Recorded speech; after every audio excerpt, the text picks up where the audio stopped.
Research design. The research design is the overall plan or structure of the study. It explains how the researcher approached the problem and what method was used to gather and analyze the data. For example, if the study aims to measure the relationship between two variables, a quantitative design like descriptive or correlational might be used. If the study focuses on understanding experiences or opinions, a qualitative design such as a case study or interview method may be appropriate. This section helps the reader understand the purpose and direction of the research. Population and sampling.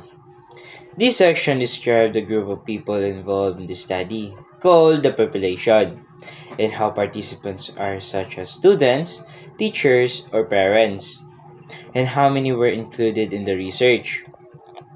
It also explains the sampling technique used, like random sampling, like participants chosen by chance, or purposive sampling, meaning specific individuals chosen for a reason.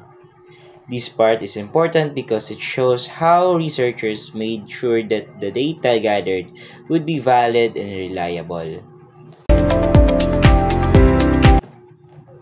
Research local. The research local refers to the specific place where the study was conducted. This could be school, community, barangay, or city.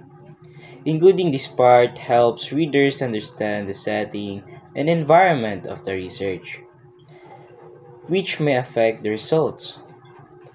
For examples, a study conducted in a public school might yield different outcomes than one done in a private institution. Describing the local also gives context and relevance to the findings. Research instrument. This section explains the tools or materials used to collect data. Common instruments include survey questionnaires, interview guides, or observation checklists.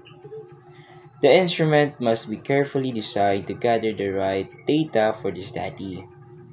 This part also discusses how the tool was created and sometimes how it was validated.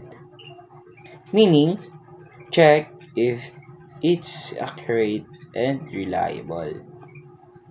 A good instrument ensures that the answers from the participants truly reflect what the researcher wants to find out. Data gathering procedure. In this part, the researchers explain step by step how the data was collected. It starts from preparing the research materials, getting permissions if needed, distributing the instruments such as giving out surveys, and finally collecting the responses. If the data was gathered online or face-to-face, that should also be mentioned. These sections help show that the study followed a clear and organized process and that ethical considerations like consent were followed. Last one, statistical treatment of data. This section explains how the researcher analyzed the data that was collected.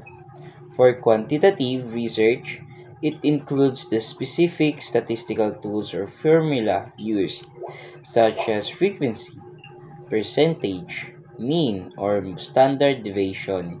For qualitative data, it may explain how the responses were categorized or interpreted. This part is essential because it shows how the raw data was transferred into meaningful findings and how the researcher arrived at the conclusions.